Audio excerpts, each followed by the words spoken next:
My name is Clara Mitchell, and I was the family disappointment. At least, that's what my parents made sure I believed for most of my life. Growing up, I learned early that my brother Daniel could do no wrong. When he scored AC in math, my parents said he was just a creative mind. When I brought home straight A's, they said, "Don't get too proud, it's just school." It's funny how words can bruise deeper than fists. When I turned 18, I got a scholarship to a university across the country.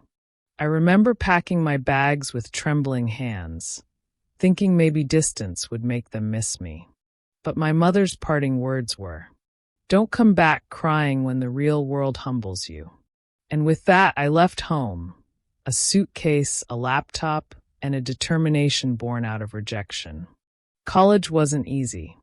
I worked night shifts at a diner, then studied until sunrise. When my laptop broke, I repaired it with borrowed parts.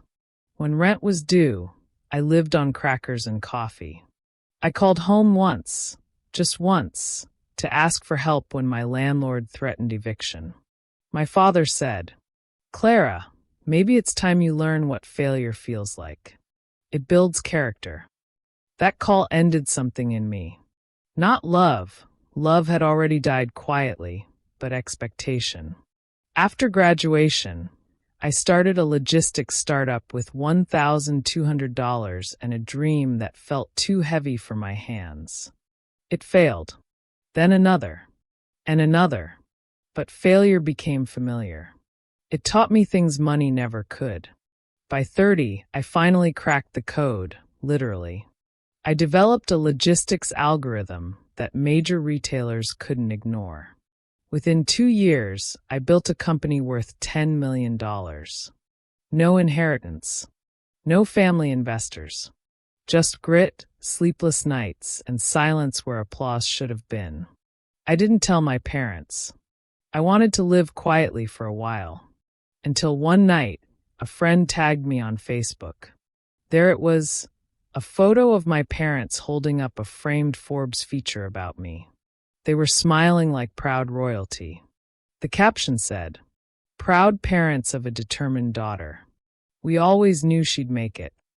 My chest tightened. These were the same people who didn't show up for my graduation, who once laughed when I told them I'd build something great one day. Now they wanted to rewrite the story, my story. I didn't confront them. Not immediately. I let their lies grow roots, watched relatives and neighbors comment things like, "You raised her so well," and "Such proud parents." Then the invitations began. "Come home, Clara," my mother said.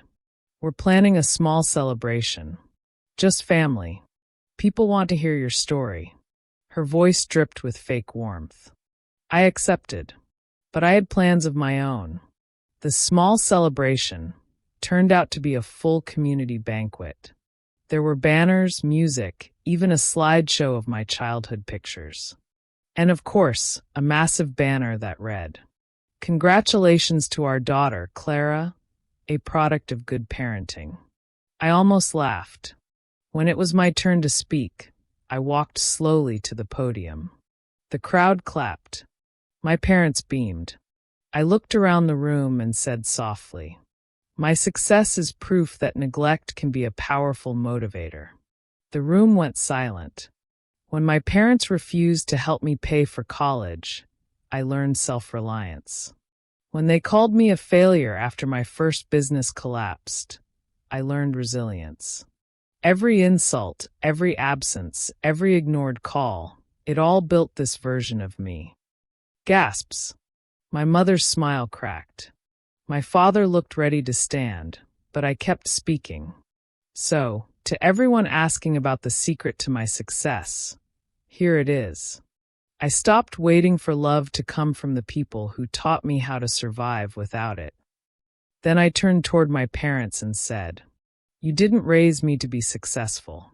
You raised me to prove you wrong." The applause that followed wasn't for them. It was for truth.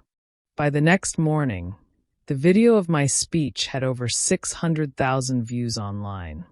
Someone from the local press called it the most brutally honest thank you speech ever given. My parents deleted their Facebook post within hours.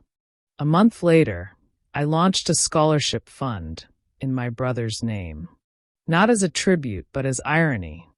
Every year, it supports students whose parents told them they'd never make it. The tagline reads, "For the kids who built themselves." That was my real revenge, turning my pain into legacy. My parents called, of course. "Clara, why didn't you name it after us?" I smiled through the phone. "Because you didn't build me. You only tested how strong I could become." Moral of the story. Family doesn't have to support you to teach you something. Even their neglect has lessons. The sweetest revenge isn't anger, it's independence. Let your success speak where your pain once screamed. Never let anyone else claim authorship of your struggle. When they deny your worth, let your achievements make the announcement. If this story touched you, don't forget to support us by leaving a like, sharing, and subscribing to our channel for more revengeful stories like this. Thanks for watching.